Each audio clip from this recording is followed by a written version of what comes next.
నమస్తే విజన్స్ కు స్వాగతం. ఈనాటి వార్తలు. రాష్ట్ర ప్రభుత్వం ట్రాఫిక్ నిబంధనలు ఉల్లంఘిస్తే విధించే జరిమానాలను పెంచింది. రెడ్ లైట్ ను ఉల్లంఘిస్తే 100 నుండి 500కు పెంచారు. ఆదేశాన్ని ధిక్కరిస్తే 500 నుండి 2000కు పెంచారు. లైసెన్స్ లేకుండా డ్రైవింగ్ చేస్తే 500 నుండి 5000కు, అతివేగంగా వాహనం నడిపితే 400 నుండి 1000కి పెంచారు. ప్రమాదకరంగా డ్రైవింగ్ చేస్తే 1000 నుండి 5000కు, డ్రంక్ అండ్ డ్రైవ్ చేస్తే 2000 నుండి 10000కు పెంచారు. రేసింగ్ స్పీడింగ్ చేస్తే 500 నుండి 5000కు, హెల్మెట్ లేకుండా డ్రైవింగ్ చేస్తే 100 నుండి 1000 వరకు 3 నెలల లైసెన్సు రద్దు చేస్తారు. సీట్ బెల్ట్ ధరించకపోతే 100 నుండి 1000కి, అత్యవసర వాహనాలకు అడ్డుకుంటే 10,000 వరకు జరిమానా విధిస్తారు. బైక్ పై ట్రిపుల్ రైడింగ్ చేస్తే 1200, ద్విచక్ర వాహనం ఓవర్లోడ్ అయితే 100 నుండి 2000, 3 నెలల లైసెన్స్ రద్దు చేస్తారు. బీమా లేకుండా డ్రైవింగ్ చేస్తే 1000 నుండి 2000కు పెంచారు. మైనర్ వాహనం నడిపితే 25,000 జరిమానా, 20 సంవత్సరాలు వచ్చేంత వరకు లైసెన్స్ మంజూరు చేయరు. ప్రజల నుండి అందే అర్జీలను సకాలంలో పరిష్కరించాలని జిల్లా కలెక్టర్ చంద్రవాడ నాగరాణి అధికారులకు సూచించారు. సోమవారం కలెక్టరేట్ సమావేశ మందిరంలో ప్రజా సమస్యల పరిష్కార వేదిక మీకోసం కార్యక్రమం నిర్వహించి వివిధ ప్రాంతాల నుండి అర్జీలు స్వీకరించారు. జిల్లా కలెక్టర్ అధికారులతో మాట్లాడుతూ జిల్లాలోని సుదూర ప్రాంతాల నుండి తమ సమస్యలు పరిష్కారం అవుతాయని ఎంతో ఆశతో వస్తారని, అర్జీదారుల సమస్యలను అర్జీదారుడు సంతృప్తి చెందేలాగా సమస్యలను వేగవంతంగా పరిష్కరించాలని అన్నారు. మీకోసం ప్రజల నుండి అందిన అర్జీలను గడువు దాటకుండా నిర్ణీత గడువులోగా పరిష్కరించాలని, అర్జీదారులకు నాణ్యమైన పరిష్కారం చూపాలని అన్నారు. ముఖ్యమంత్రి కార్యాలయం నుండి వచ్చే అర్జీలపై దృష్టి సారించాలని అన్నారు. పోషకాహార లోపం, రక్తహీనత, అలసట దూరంగా ఉంచేందుకు పిల్లలకు నులిపురుగుల నిర్మూలన టాబ్లెట్లు తప్పక ఇప్పించాలని జిల్లా కలెక్టర్ చంద్రవాడ నాగరాణి సంబంధిత అధికారులను ఆదేశించారు. సోమవారం కలెక్టరేట్ సమావేశ మందిరంలో జిల్లా కలెక్టర్ చేతుల మీదుగా జాతీయ నులిపురుగుల నిర్మూలన కార్యక్రమ సమాచార గోడపత్రిని ఆవిష్కరించారు. ఈ సందర్భంగా జిల్లా కలెక్టర్ నాగరాణి మాట్లాడుతూ పిల్లలు నులిపురుగుల కారణంగా అనేక అనారోగ్య రుగ్మతలకు లోనవుతున్నారని అన్నారు. ఈ మాత్రలను పిల్లలు తీసుకోవడం వల్ల పోషకాహార లోపం, రక్తహీనత, నీరసం ఉండవని, శారీరక మానసిక ఎదుగుదలకు తోడ్పడతాయని అన్నారు. ఆగస్టు 24న జాతీయ నులిపురుగుల నిర్మూలన కార్యక్రమాన్ని జిల్లాలో పెద్ద ఎత్తున నిర్వహించాలని అన్నారు.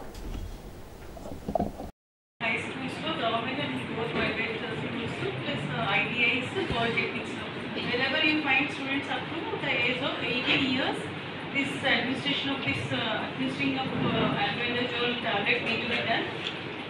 But here in Anganwadis, 1 to half tablet body. I request all the senior officers of this district who are acting as special officers. I request all of you to participate in this program at Anganwadi school level. Wherever this program is not going on properly in the private schools, I request the school education department to take the more actively. And success. Balance and income miss 28th November program cheyali. దేశం గర్వించేలాగా 78వ స్వతంత్ర దినోత్సవాన్ని జరుపుకుంటున్న వేళ కేంద్ర ప్రభుత్వం పిలుపు మేరకు నిర్వహిస్తున్న హర్ ఘర్ తిరంగా కార్యక్రమంలో భాగంగా ప్రతి ఇంటిపై 30 నెలల జాతీయ జెండాను రెపరెపలు ఆడించాలని జిల్లా కలెక్టర్ చంద్రవాడ నాగరాణి పిలుపునిచ్చారు. సోమవారం హౌసింగ్ బోర్డు కాలనీ శ్రీ విజ్ఞాన వేదిక హౌసింగ్ బోర్డు కాలనీ అసోసియేషన్ ఆధ్వర్యంలో 78వ స్వతంత్ర దినోత్సవ పక్షోత్సవంలో భాగంగా నిర్వహించిన జెండా ర్యాలీలో జిల్లా కలెక్టర్ ముఖ్య అతిథిగా పాల్గొన్నారు. ఆజాదీ కా అమృత్ మహోత్సవ్ కార్యక్రమంలో భాగంగా స్థానిక హౌసింగ్ బోర్డు నుండి ప్రారంభమైన 400 మీటర్ల జాతీయ జెండాతో చేపట్టిన స్వతంత్ర దినోత్సవ మహోత్సవ ర్యాలీని జిల్లా కలెక్టర్ జెండా ఊపి ప్రారంభించారు. ఈ సందర్భంగా ఆమె మాట్లాడుతూ ఈ నెల 13వ తేదీ వరకు జరగనున్న హర్ ఘర్ తిరంగా మహోత్సవంలో భాగంగా నగరపాలక సంస్థ పరిధిలోని ప్రతి ఇంటిపై జాతీయ జెండా ఎగరవేసేలాగా కార్యక్రమాన్ని రూపొందించినట్లు చెప్పారు. శ్రీ విజ్ఞాన వేదిక housing board colony association members అంతా ఇక్కడ రంగసాయి గారు ఆధ్వర్యంలో మరియు వెంకటరాజు గారు ఇతర సభ్యులు అందరూ కాలనీ సభ్యులు అందరూ కూడా చాలా యాక్టివ్గా ఈ కార్యక్రమ ప్రోగ్రామ్ని చక్కగా చేసుకుంటున్నారు. ఈ కార్యక్రమంలో పాల్గొనడం చాలా సంతోషంగా ఉంది. అప్పుడు పింగళి వెంకయ్య గారు మన జాతీయ జెండాని తీర్చిదిద్దడంలో ఆయన వేసిన వాటిలోనే మన జెండా అంతా కూడా పర్యావరణానికి హితవు చేకూర్చడంతో పాటు డబ్బు ఆదా అయ్యే సోలార్ విద్యుత్తును ప్రతి ఇంటిపై ఏర్పాటు చేసుకోవాలని జిల్లా కలెక్టర్ చంద్రవాడ నాగరాణి పిలుపునిచ్చారు. సోమవారం వశిష్ఠ సమావేశ మందిరంలో జిల్లా కలెక్టర్ నాగరాణి విద్యుత్ అధికారులు, సోలార్ వెండర్స్తో సమావేశమై ప్రధానమంత్రి సూర్యఘర్ యోజన పథకం అమలు తీరుపై సమీక్షించారు. ఈ సందర్భంగా జిల్లా కలెక్టర్ మాట్లాడుతూ సోలార్ విద్యుత్ ఏర్పాటుతో పర్యావరణానికి మంచి జరుగుతుందని అన్నారు. విద్యుత్ బిల్లులు సగానికి పైబడి ఆదా అవుతుందని తెలిపారు. సోలార్ రూప్ టాప్ పై ప్రభుత్వం అధిక మొత్తంలో రాయితీ అందజేస్తోందని అన్నారు. నానాటికి పెరుగుతున్న విద్యుత్ ఛార్జీలు సామాన్య మధ్యతరగతి ప్రజలు మోయలేని భారం పడుతోందని, ఈ సమస్య పరిష్కారం చూపేందుకు కేంద్ర ప్రభుత్వం అద్భుతమైన పథకాన్ని తీసుకొచ్చిందని తెలిపారు. ఆరోగ్యవంతమైన సమాజ నిర్మాణం కోసం యువత మత్తు పదార్థాలకు దూరంగా ఉండాలని జిల్లా కలెక్టర్ చంద్రవాడ నాగరాణి యువతకు పిలుపునిచ్చారు. సోమవారం విష్ణు కాలేజ్ ఆడిటోరియంలో స్పెషల్ ఎన్ఫోర్స్మెంట్ బ్యూరో ఆధ్వర్యంలో నషముక్త్ భారత్ అభియాన్ అవగాహన కార్యక్రమాన్ని నిర్వహించారు. కార్యక్రమానికి ముఖ్య అతిథిగా జిల్లా కలెక్టర్ చంద్రవాడ నాగరాణి, జిల్లా ఎస్పీ అద్నాన్ నయీం అస్మీలు పాల్గొన్నారు. ఈ సందర్భంగా జిల్లా కలెక్టర్ నాగరాణి మాట్లాడుతూ ఆరోగ్యవంతమైన సమాజ నిర్మాణానికి యువత మత్తు పదార్థాలకు దూరంగా ఉండాలని అన్నారు. What you do, every step, each and every step you take now, define your future. Isn't it or not? అవునా కదమ్మా? మీరు మంచి డెసిషన్ తీసుకుని మంచిగా వెళ్తే లైఫ్ చాలా బాగుంటుంది. అలా కాకుండా చిన్న ప్రెషర్స్ వస్తాయి. Definitely all of you must be undergoing lot of pressure. అవునా కదా? స్టడీ ప్రెషర్ ఉంటుంది, పీర్ ప్రెషర్ ఉంటుంది, పర్ఫార్మెన్స్ ప్రెషర్ ఉంటుంది, ఫ్యూచర్ ఎలా ఉంటుంది, ఉద్యోగం వస్తుందా రాదా అనే ప్రెషర్ ఉంటుంది, lot of pressures. I think that kind of pressure students undergo, no one face them. అవునా కదా? ఐ నో మీరందరూ ముందు చాలా ప్రెషర్లో ఉంటారు, but there is a way out. Pressure ఉంది అని చెప్పేసి if you take up a wrong path it will make you your life will get ruined. But if you face the problem, like me stress kani life lo unde college lo unde stress, if you face it with determination, it will lay path to your great heights in your life.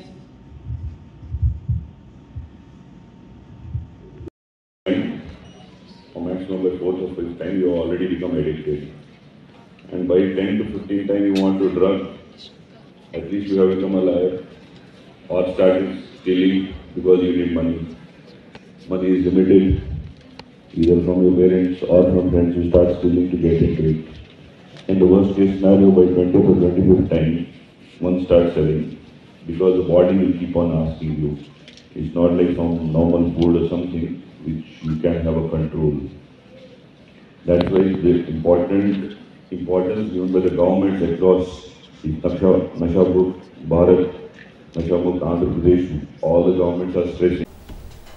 బాల్యవివాహాలు చేయడం వల్ల అనేక అనర్థాలు జరుగుతాయని మహిళా సంరక్షణ అధికారి ఎం స్వప్నశ్రీ అన్నారు. సోమవారం అత్తిలి మండలం బల్లిపాడు ప్రాథమిక పాఠశాలలో బేటీ పడావో బేటీ బచావో కార్యక్రమంలో భాగంగా బాల్య వివాహాలు నిరోధక చట్టంపై అవగాహన సమావేశాన్ని నిర్వహించారు. ఈ సందర్భంగా స్వప్నశ్రీ మాట్లాడుతూ బాలికల చదువు భావితరాలకు వెలుగని అన్నారు. బాల్య వివాహాలు చేయడం చట్టరీత్యా నేరమని తెలిపారు. బాల్య వివాహాలు చేయడం వల్ల కలిగే అనర్థాలను వివరించారు.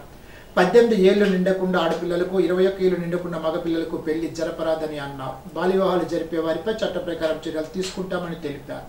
కార్యక్రమంపై అంగన్వాడీ కార్యకర్తలు సత్యవతి, నర్సవని, నిర్మల, రామలలిత, కిషోర్ బాలికలు, గర్భిణీలు, బాలింతలు పాల్గొన్నారు. తణుకు మున్సిపల్ కార్యాలయంలో తణుకు శాసనసభ్యులు ఆర్మీ రాధాకృష్ణ అధ్యక్షతన క్లీన్ తణుకు గ్రీన్ తణుకు పోస్టర్ను ఆవిష్కరించారు.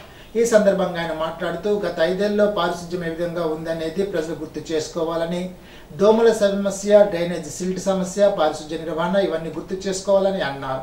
ఆ పరిస్థితి నుండి నేడు ప్రతి ఒక్కరు బాధ్యతగా తీసుకుని భవిష్యత్తులో తణుకును క్లీన్ అండ్ గ్రీన్ పట్టణంగా నిలుపుకోవాలని, దానికి అందరూ సహకరించాలని కోరారు. కార్యక్రమంలో ప్రజల ఛాంబర్ ఆఫ్ కామర్స్ సభ్యులు భాగస్వాములు కావాలని పిలుపునిచ్చారు. పట్టణంలో 180 మంది పారిశుద్ధ్య సిబ్బంది రోజుకు సుమారు 40 మెట్రిక్ టన్నుల చెత్తను సేకరిస్తున్నారని, డ్రైనేజీల్లో సిల్ట్ తీస్తుంటే వాటి నిండా ప్లాస్టిక్ వస్తువులు ఉంటున్నాయని అన్నారు. ఇటువంటి వాటిపై ఇకపై పెడుతూ పారిశుధ్యానికి ప్రాధాన్యత ఇచ్చి పట్టణాన్ని పరిశుభ్రంగా మార్చే దిశగా అడుగులు వేయాలని కోరారు. వ్యాపారస్తులు చెత్తను అరికట్టేందుకు తగు సూచనలు ఇవ్వాలని తెలిపారు. దొమ్మిడి వెంకట సుధాకర్, పరం వెంకన్నబాబు, బసవ రామకృష్ణ, మంత్రి రావు వెంకటరత్నం, కాగర వెంకటకృష్ణ, కొమ్మిరెడ్డి శ్రీనివాస్, అవినాష్, వివి రమణ, మాజెట్టి సూర్యప్రకాష్, తాతపూడి మారుతిరావు, ఒమ్మి రాంబాబు, సిబ్బంది, నాయకులు పాల్గొన్నారు. ప్రజారోగ్యం అంటే పబ్లిక్ హెల్త్ ప్రతిదీ కూడా ఇంపార్టెంట్. మార్నింగ్ లేచినప్పటి నుంచి ఈవినింగ్ నైట్ పడుకునే వరకు సో ప్రతిదీ శానిటేషన్తో ఇంక్లూడ్ అయ్యి ఉంటుంది. సో మనం నైట్ పడుకొని మార్నింగ్ లేచేసరికి రోజులో ఎంత చెత్త ఉత్పత్తి అవుతుంది అనేది కూడా ఇంపార్టెంట్.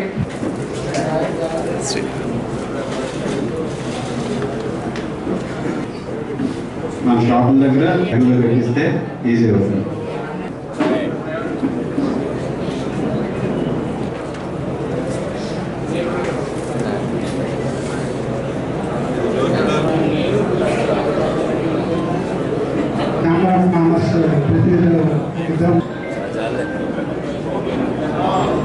ఎక్కువ డిశ్చార్జ్ అవుతుందో వాళ్ళకి అంతే.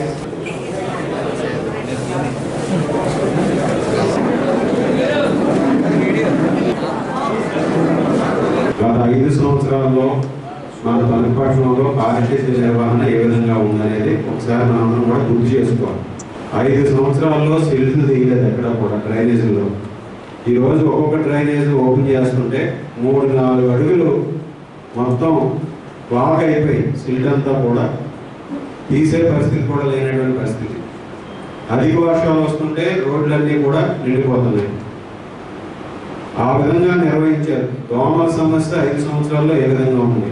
గత 5 సంవత్సరాల్లో వైఎస్ఆర్ కాంగ్రెస్ పార్టీ అధికారంలో ఉంది. అలాగే దోమల ఫుమిగేషన్ కూడా ఎప్పుడు కూడా చేసిన పాపన పోవాలి. అలాగే పారిశుద్ధ్య నిర్వహణ ఏ విధంగా ఈరోజు పారిశుద్ధ్య నిర్వహణ చేశారు 5 సంవత్సరాలు అనేది కూడా మనందరం కూడా గుర్తు చేసుకోవాలి. అటువంటి పరిస్థితి నుంచి మనందరం కూడా ఆలోచన చేయాలి. ఇది మనందరి బాధ్యతగా ప్రతి ఒక్కరు కూడా మనం తణుకుని ఎందుకు క్లీన్ అండ్ గ్రీన్గా మనం చేయలేమనేది ఒక బాధ్యతగా తీసుకుని దీన్ని ఒక ఉద్యమంగా ప్రతి ఒక్కరు కూడా ముందుకు తీసుకెళ్ళి భవిష్యత్తులో ఒక క్లీన్ అండ్ గ్రీన్ టౌన్గా పారిశుద్ధ్యానికి పేరుగా తణుకు పట్టణాన్ని తీసుకెళ్లాల్సినటువంటి అవసరం ఉంది. ముఖ్యంగా మేము కోరేది ఏంటంటే ఇది ప్రజల భాగస్వామ్యం కావాలి, ఛాంబర్ ఆఫ్ కామర్స్ భాగస్వామ్యం కావాలి, స్కూల్స్ భాగస్వామ్యం కావాలి, హాస్పిటల్స్ అవ్వాలి, అలాగే పబ్లిక్ భాగస్వామ్యం అవ్వాలి. ప్రతి ఒక్కరూ కూడా భాగస్వామ్యం అవుతేనే ఇది సాధ్యమవుతుంది. ఆ దిశగా మనందరం కూడా కృషి చేయాలని ఈ సందర్భంగా మీ అందరికీ కూడా తెలియజేసుకుంటున్నాను. మన తణుకు పట్టణంలో దాదాపుగా 30,500 గృహాలు ఉంటే 45 మెట్రిక్ టన్నుల చెత్త రోజుకు వస్తుంది. మనకున్నది పారిశుద్ధ్య సిబ్బంది 180 మంది మాత్రమే ఉన్నారు. పారిశుద్ధ్య సిబ్బందిని కూడా మనం అర్థం చేసుకోవాలి, వారు పడుతున్నటువంటి కష్టాన్ని అర్థం చేసుకోవాలి. దీనిలో అందరం భాగస్వాములే. దీన్ని ఏ విధంగా మన తణుకు పట్టణాన్ని పారిశుద్ధ్యానికి పరిశుభ్రతకి మారుపేరుగా మార్చాలో దానికి అనుగుణంగా దీనికి భాగస్వాములు అయ్యే విధంగా మిమ్మల్ని అందరినీ కూడా కోరుకుంటున్నాం. తణుకు ఎంపీడీఓ కార్యాలయంలో మండలంలో సర్పంచులకు కార్యదర్శులకు శిక్షణా తరగతులను ఎంపీడీఓ డి శ్రీలలిత ప్రారంభించారు. 3 రోజుల పాటు నిర్వహించే శిక్షణా తరగతుల్లో గ్రామ పంచాయతీల నిధులు, బాధ్యతలు, వ్యర్థ పదార్థాల నిర్వహణ, తడి పొడి చెత్తలను వేరు చేయడం, వర్మీ కంపోస్ట్ తయారీ, మార్కెటింగ్, స్వయం సహాయక సంఘాల భాగస్వామ్యంపై ప్రణాళికలు తయారు చేయడం తదితర అంశాలపై శిక్షణ ఇస్తున్నట్లు తెలిపారు. పంచాయతీలకు ఆర్థిక వనరులు, ఆర్థిక క్రమశిక్షణపై శిక్షణ ఇచ్చారు. విస్తరణాధికారి ఎంఎస్ఆర్ కోటేశ్వరరావు, కార్యాలయ సిబ్బంది, 9 గ్రామాల సర్పంచులు పాల్గొన్నారు.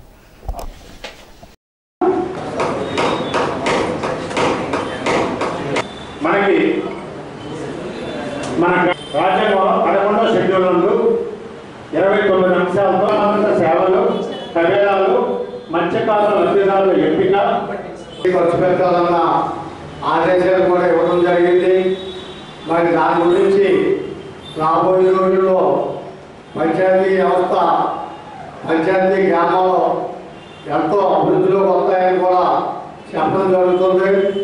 మరి ఈ టైమింగ్లో మీ బాధ్యత ఎంతవరకు అన్నది తెలుసుకుని మీరందరూ కూడా శ్రద్ధగా ప్రతి గ్రామాన్ని కూడా సెక్రటరీలు, సర్పంచులు కూడా ప్రతి గ్రామాన్ని మంచి అభివృద్ధిలో తీసుకొని తణుకు ఎంపీడీఓ కార్యాలయంలో సర్పంచులకు జరిగిన శిక్షణ కార్యక్రమంలో శాసన మండలి సభ్యులు వంక రవీంద్రనాథ్ పాల్గొన్నారు. గ్రామాల్లో అభివృద్ధి పనులు పార్టీలకు అతీతంగా సమన్వయంతో పనిచేయాలని కోరారు.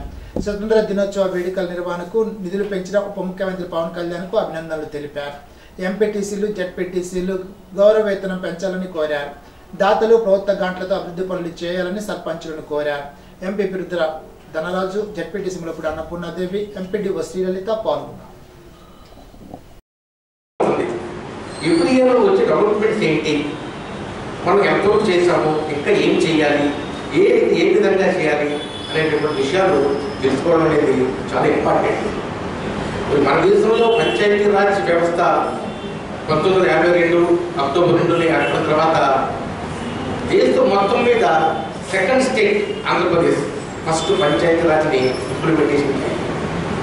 అంత గొప్ప చరిత్ర ఉన్న రాష్ట్రంలో ఈ పంచాయతీరాజ్ వ్యవస్థ చాలా బ్రహ్మాండంగా ప్రజల్లో ఉంది, గ్రామాల్లో ఉంది. దాన్ని ఇంకా అభివృద్ధిలోకి తీసుకురావాలి. ఏ విధంగా తీసుకురావాలి? పంచాయతీరాజ్ వ్యవస్థలో సర్పంచ్ అంతా ఉన్నారు, మీకు అందరికీ తెలుసు. అన్ని ఎలక్షన్లు పార్టీ బేసిస్తో అవుతాయి. ఒక పంచాయతీ ఎలక్షన్ పార్టీ బేసిస్ ఎంచుకుండదు. ప్రజల్లో ఎటువంటి వైషమ్యాలు ఉండకూడదు, ప్రజలందరూ యూనిట్గా ఉండాలి అనే భావంతో పార్టీ సింబల్ లేకుండా ఇండిపెండెంట్ సింబల్తో పెట్టారు.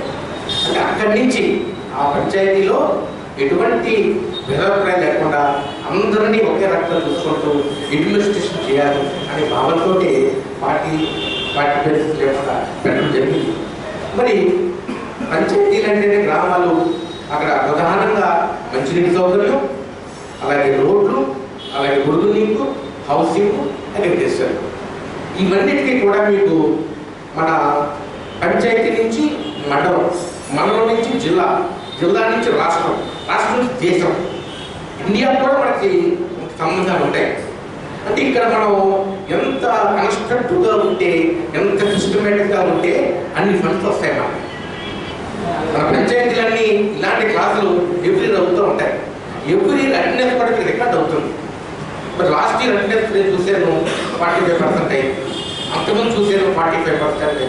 ఈ సంవత్సరం ఓన్లీ 15% అయింది. ఇంకా టైం కనుక ఇప్పుడు చూడాలి. ఇంకా ఎందుకంటే ఈ రికార్డు బట్టి కూడా మీకు గ్రాంట్స్ వస్తూ ఉంటాయి.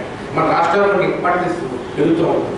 మనకి ఇప్పుడు ఉప ముఖ్యమంత్రి గారు వచ్చిన తర్వాత చాలా చక్కటి స్కీమ్ పెట్టారు. ఫస్ట్గా మధ్యలోంచి మనకి మినీ పంచాయతీలకి, మేజర్ పంచాయతీలకి ఒకేసారి చక్కటి ఫండ్ 10,000 నుంచి 25,000 ఇచ్చినందుకు వారిని పూర్తిగా మనస్ఫూర్తిగా అభినందిస్తున్నాను. మన పంచాయతీలో కూడా మనస్ఫూర్తిగా అభినందించాలి. అని ఎవరు చేసిన మంచి కార్యక్రమం మనం ఇప్పుడు అభినందిస్తూ ఉండాలి. తణుకు పురుషుల శాఖ గ్రంథాలయంలో డాక్టర్ ఎస్ఆర్ రంగనాథ్ 132వ జన్మదినోత్సవ వేడుకలు గ్రంథాలయ అధికారి పి సుగుణకుమార్ ఆధ్వర్యంలో వాహులాల సరళాదేవి అధ్యక్షతన నిర్వహించారు. రంగనాథ్ గ్రంథాలయాలకు విశేష సేవలు అందించారని సరళాదేవి అన్నారు. ఆయనకు భారత ప్రభుత్వం పద్మశ్రీ పురస్కారాన్ని ఇచ్చి సత్కరించిందని తెలిపారు. రంగనాథ్ చిత్రపటానికి పూలమాల వేసి నివాళులర్పించారు. కార్యక్రమంలో మహిళా పాఠకులు పాల్గొన్నారు. మరి రంగనాథన్ గారి గురించి మనం తెలుసుకున్నట్లయితే కనుక మరి ఆయన తమిళనాడులో 1992లో షియాలి అనే గ్రామంలో ఆయన జన్మించడం జరిగింది. చిన్నతనం నుంచి చదువు మీద ఎంతో ఉత్తీర్ణత కలిగి మరి ఎంతో విజ్ఞతతో ఉండే వ్యక్తి అయినా ఆయనకి గణాంక శాస్త్రం అంటే చాలా అత్యంత ఇష్టమైన సబ్జెక్టు. ఆ శాస్త్రంలో ఆయన బాగా చదువుకుని ఆ చదువులో ఆయనకు వచ్చిన స్కాలర్షిప్ మనీతోటి ఇంగ్లాండ్ వెళ్ళి బాలిస్టర్ అంటే ఆ రోజుల్లో అంటే మనం ఇప్పుడు అడ్వకేట్ లాయర్ ఉంటున్నాము, ఆ చదువుని ఇంగ్లాండ్లో చదువుకుంటున్నారు. చదువుకునే టైంలో ఆయన పాశ్చాత్య దేశంలో ఉన్న గ్రంథాలయాన్ని అన్నీ కూడా మూలాలతో పరిశీలించడం జరిగింది. అక్కడ అంత డెవలప్ అవ్వడానికి కారణం ఏంటి అని ఆయన తెలుసుకుని మరి గ్రంథాలయంలో పుస్తక పఠనంతో పాటు గణాంక శాస్త్రం, రసాయనిక శాస్త్రం, మరి అనేక మరి వైజ్ఞానిక విద్యలో అనేక శాస్త్రాలు ఉన్నాయి. ఇప్పుడంటే మన సబ్జెక్ట్స్ అంటున్నాం, అప్పుడు శాస్త్రాలు అని అనేవారు. అవన్నీ కూడా పొందపరచాలనే ఒక ధ్యేయంతో అంటే ఫారెన్లో డిటిసి డిస్మిస్ క్లారిఫికేషన్ అనే ఒక సబ్జెక్టు అక్కడ అంతా కూడా విస్తృతంగా ఉంది. దానివల్ల విద్యార్థులు అందరూ కూడా పాఠకులు మంచి డెవలప్ అయ్యేవారు. ఇరవరం మండలం రేలంగి శివారు బొబ్బరాజుపాలెం ప్రాథమిక పాఠశాల తల్లిదండ్రుల కమిటీ ఎన్నిక జరిగింది. అధ్యక్షురాలిగా తిపరాల స్వర్ణశాంతిని ఏకగ్రీవంగా ఎన్నుకున్నారు. నూతన కమిటీని తణుకు నియోజకవర్గ శాసనసభ్యులు ఆర్మీ రాధాకృష్ణ కూటమి సభ్యులు అభినందనలు తెలిపారు. నిస్వార్థ ప్రజానేత పశ్చిమ బెంగాల్ రాష్ట్ర మాజీ ముఖ్యమంత్రి బుద్ధదేవ్ భట్టాచార్యమూర్తి కార్మిక ఉద్యోగ ప్రజా ఉద్యమాలకు తీరని లోటని సిపిఎం జిల్లా కార్యవర్గ సభ్యులు పివి ప్రతాప్ అన్నారు. సిపిఎం వేర్పూరు గ్రామ కమిటీ సమావేశం ప్రజా సంఘాల భవనంలో కర్ణాటక నరసింహరావు అధ్యక్షతన నిర్వహించారు. సమావేశంలో బుద్ధదేవ్ భట్టాచార్యమూర్తి పట్ల ముందుగా ఆయన చిత్రపటానికి పూలమాల వేసి నివాళులర్పించారు. ఈ సందర్భంగా ప్రతాప్ మాట్లాడుతూ శ్రామిక ప్రజల శ్రేయస్సు కోసం బుద్ధదేవ్ తన యావత్ జీవితాన్ని ప్రజా ఉద్యమానికి అంకితం చేశారని అన్నారు. సిపిఎం గ్రామ కార్యదర్శి బల్లచిన్న వీరభద్రరావు మాట్లాడుతూ యువనేతగా బెంగాల్ రాష్ట్రంలో అనేక ఉద్యమాలకు నాయకత్వం వహించిన బుద్ధదేవ్ గ్రామీణ పేదలు ఎదుర్కొంటున్న సమస్యలకు భూ పంపిణీ ద్వారానే సాధ్యమని భావించి అందుకు అనేక ఉద్యమాలు చేపట్టారని వీరభద్రరావు వివరించారు. కార్యక్రమంలో శాఖ కార్యదర్శులు సిపిఎం పార్టీ శాఖ కార్యదర్శి వాస వెంకటేశ్వరరావు, తిన్నాల వెంకటేశ్వరరావు తదితరులు పాల్గొన్నారు.